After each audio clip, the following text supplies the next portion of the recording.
अब ये खतरनाक सिलसिला बनता जा रहा है। वहीं इस पर सियासी रोटियां भी सेकी जा रही और इसमें बात को बिहार तक लेकर चले गए और सियासी फायदे के लिए इस अफवाह को चुनावी एजेंडा बनाने में वो जुट गए। इन्हीं मुद्दों को लेकर हमारे सहयोगी पुलकित नागर ने असदुद्दीन ओवैसी से एक्सक्लूसिव बात की। I love Muhammad, I love Mahadev, इनके पोस्टर बहुत चल रहे हैं। हालांकि लव में कोई दिक्कत नहीं होनी चाहिए, लेकिन कल एक बात हमको बताइए, आर्टिकल 25 संविधान में है ना? हाँ, है। तो क्यों पेट में दर्द हो रहा है सबके? लेकिन महाराष्ट्र में एक रैली के दौरान जहां आई लव मोहम्मद के पोस्टर लगे थे, वहां ये कहा गया है कि योगी आदित्यनाथ को दफन कर देंगे, उन्हें मारने की बात तक कही गई। देखिए, जो वायलेंस की बात करता है वो कंडेमनेबल है, मगर अगर कोई पोस्टर उठा रहा है जैसा I love Mahadev, I love Muhammad सल्लल्लाहु अलैहि वसल्लम, इसमें बुरी बात क्या है भाई? अगर आपको गठबंधन में जगह नहीं दी गई तो किंग मेकर की भूमिका आपकी होगी, आप ये देख रहे हैं, या क्या होगा? नहीं, ये सब लंबी बात करना नहीं है। हम चुनाव लड़ेंगे। कितनी सीटों पे? जितनी सीट लड़ेंगे आपको बताएंगे, लड़ेंगे पूरी ताकत से लड़ेंगे। ये सीमांचल वाले एरिया में ही लड़ेंगे या पूरे बिहार में लड़ेंगे? पूरे बिहार में लड़ेंगे। पूरे बिहार में चुनाव लड़ेंगे? हाँ, लड़ेंगे। क्यों बात, बुरी बात क्या है? पिछली बार आपने सिर्फ इसी एरिया में चुनाव लड़ा था। नहीं, गलत बात है। अच्छा, ये रणनीति आपकी गठबंधन पे दबाव बनाने के लिए है या फिर आपकी रणनीति बन गई है कि हम लड़ेंगे? हम लड़ेंगे ना भाई, लड़ेंगे। हाँ, पूरे बिहार में हम लड़ेंगे। पार्टी पॉलिटिकल पार्टी है। हाँ। इसका बैकग्राउंड ये है कि जो पॉलिटिकल लोग थे, हाँ। जो नॉन पॉलिटिकल थे, वो बड़े लोग थे बिहार के, बहुत बड़े। आकर हमारे पार्टी प्रेसिडेंट अख्तर साहब से मिले, बोले कि ओवैसी अलायंस करना नहीं चाहता है, वो अकेले लीडर बनना चाहता है। तो अख्तर भाई ने हमसे कहा ये बात, हमने कहा अख्तर भाई उन्हीं को लिख के दो, बोलिए। उन्होंने लिख कर दिया। अख्तर भाई ने as a state president letter pad पर लिखकर लालू जी को दिया। फिर बाद में उनके बेटे ने कहा कि हमको नहीं मिला, तो हमने कहा आप लिख के दीजिए। अख्तर भाई ने कहा लिख के देंगे, मगर हम सीमांचल के तरीके से जाकर उसको लेटर देंगे। हाँ। तो ढोल बाजा के साथ जाकर देकर आए ताकि उसको मालूम हो जाए। हाँ। भाई जब पार्टी सुप्रीमो को कोई बात गई है तो उनको मालूम होना चाहिए। तो बोले ठीक है, चलो लिख दिए। क्या लिखा कि 6 सीट दीजिए, 5 तो हम जीत चुके। अगर आप सत्ता आपको आती है, मंत्री मत बनाइए। हम सिर्फ यही लिखा कि सीमांचल डेवलपमेंट काउंसिल बनाइए और बिहार में कम्युनल फासिज्म को रोकिए। अच्छा, अब इसमें बुरी बात क्या है बताइए? तो आपको सीट ना मिलने की वजह आप तेजस्वी यादव को मानते हैं, राहुल गांधी को मानते हैं, किसको मानते हैं? क्योंकि आप लालू जी को तो लिख के दे चुके। नहीं, मैंने तो कल किसी ने मुझे मीडिया में बताया कि सचिन पायलट ने कहा है कि MIM पार्टी को लिया जाए। मैं पब्लिकली उनका शुक्रिया भी अदा किया।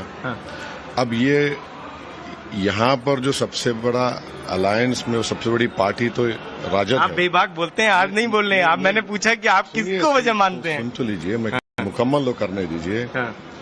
इस अलायंस में सबसे बड़ी पार्टी राजद है। हमने उनको लेटर लिखा। अख्तर भाई बाजू खड़े, अख्तर भाई ने उस अलायंस पार्टनर के सबको लीडर को लेटर लिखा। अख्तर भाई आपने जी। सिर्फ राजद आपने बताया भी कई बार। सिर्फ राजद को नहीं, कांग्रेस के भी लीडर को लिखा। माले के लीडर को लिखा। अब बताइए इसमें, समझे ना? आपको अलायंस में आने से रोक कौन रहा है? मैंने सीधा सवाल। मुझे कैसा मालूम भाई? मैं अपने घर की बात कर रहा हूँ। आपके घर में क्या हो रहा मुझे क्या मालूम? मैं तो आपके घर का आप बताएंगे, मेरे घर का मैं बताऊंगा ना। अच्छा, प्रशांत किशोर भी, चलिए आखिरी सवाल मैं आपसे पूछ रहा हूँ कि पूरे बिहार में आपको क्या लगता है कौन ऐसा नेता रहा जिसकी वजह से बिहार इतना पीछे रह गया? क्योंकि बीजेपी NDA लालू जी का नाम लेते हैं और 20 साल कांग्रेस की सरकार रही, 15 साल राजद की सरकार रही, अब 20 साल नीतीश कुमार, उसमें बीजेपी भी है।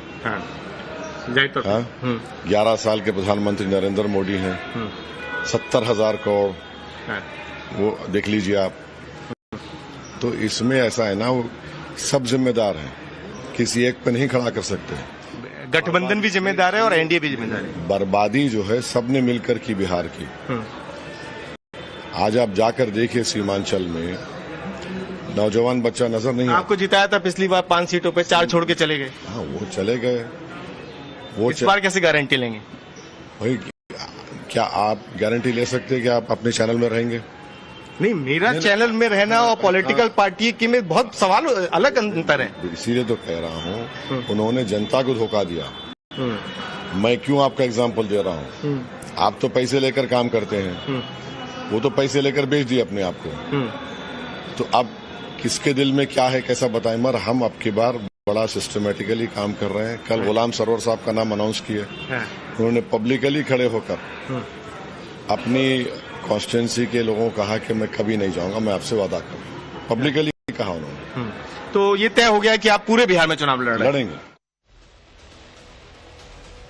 ओवैसी बिहार में सीमांचल में धुआंधार रैलियां कर रहे हैं, जनसभाएं कर रहे हैं, लेकिन बड़ा सवाल है कि वहां का मुसलमान हैदराबादी भाईजान को लेकर सोचता क्या है। रैलियों और जनसभा में जुट रही भीड़ क्या वोट में बदल पाएगी? क्या ओवैसी की पतंग सीमांचल में फिर से उड़ान भरेगी? क्या उसकी डोर कट जाएगी? इन्हीं सवालों को लेकर हमारे सहयोगी पुलकित नागर ने किशनगंज के गठबंधन का आखिर हिस्सा क्यों नहीं बनाया जा रहा? वजह क्या है? आप यहाँ मुकेश सैनी साहब को ले रहे हैं, आप बहुत सारी सीटें दे रहे हैं, हमारी तादाद इतनी है 18% से भी अधिक है, तो हमको 6 सीट देने के लिए तैयार नहीं है, तो यकीनन होगा नाराजगी है, बहुत नाराजगी है। और जो 2005 में लालू प्रसाद यादव जी ने जो गलती की थी, उस समय 2005 में आपको जो है कि पासवान जी ने कहा था कि मुस्लिम मुख्यमंत्री हम लोग बनाएंगे।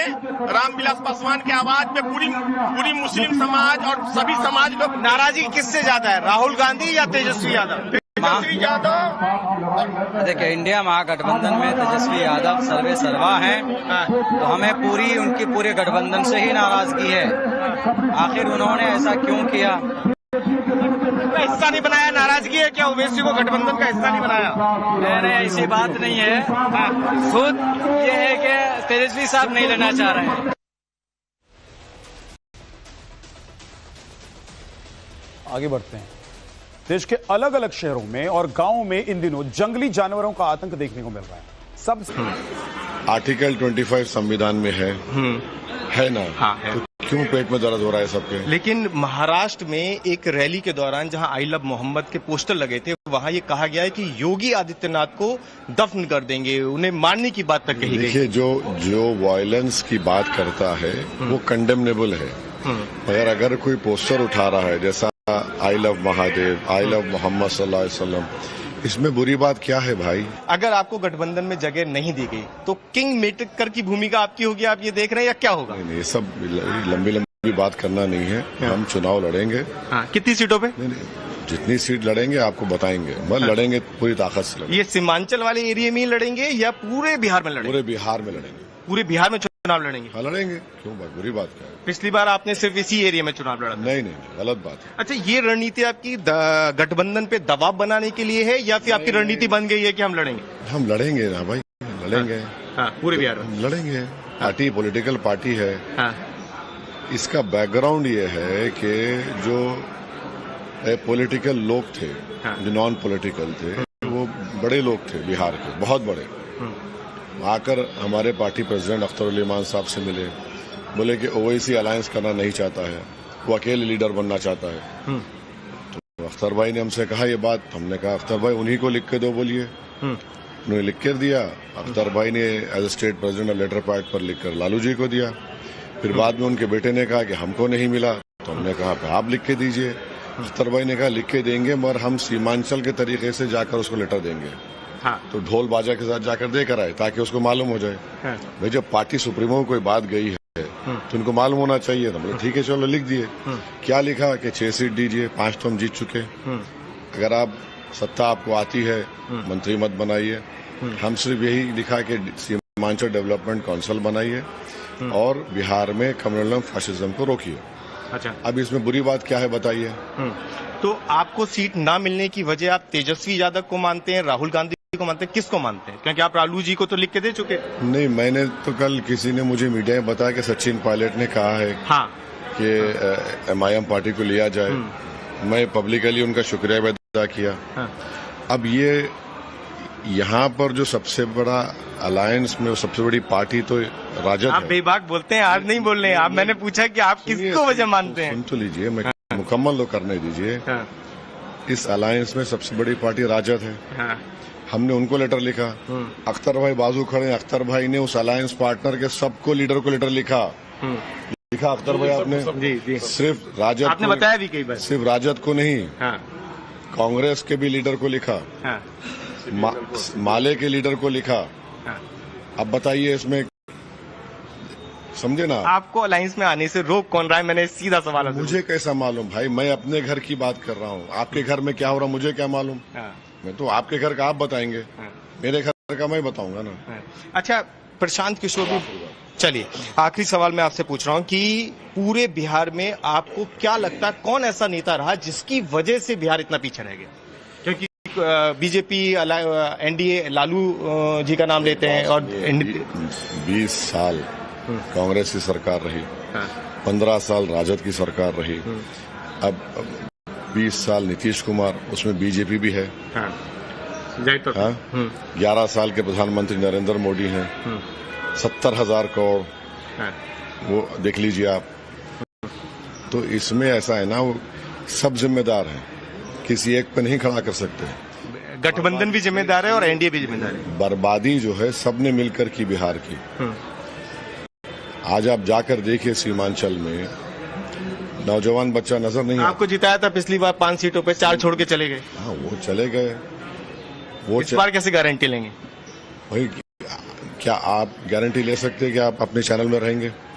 नहीं, मेरा चैनल में रहना और पॉलिटिकल पार्टी की में बहुत सवाल, अलग अंतर है। इसीलिए तो कह रहा हूँ, उन्होंने जनता को धोखा दिया। मैं क्यों आपका एग्जाम्पल दे रहा हूँ? आप तो पैसे लेकर काम करते हैं, वो तो पैसे लेकर बेच दिए अपने आप को। तो अब किसके दिल में क्या है कैसा बताएं? मगर हम अब की बार बड़ा सिस्टमेटिकली काम कर रहे हैं। कल गुलाम सरवर साहब का नाम अनाउंस किए, उन्होंने पब्लिकली खड़े होकर अपनी कॉन्स्टिट्यूंसी के लोगों को कहा कि मैं कभी नहीं जाऊंगा, मैं आपसे वादा करूं। For more of such videos, do like, share and subscribe to ET Now Swadesh.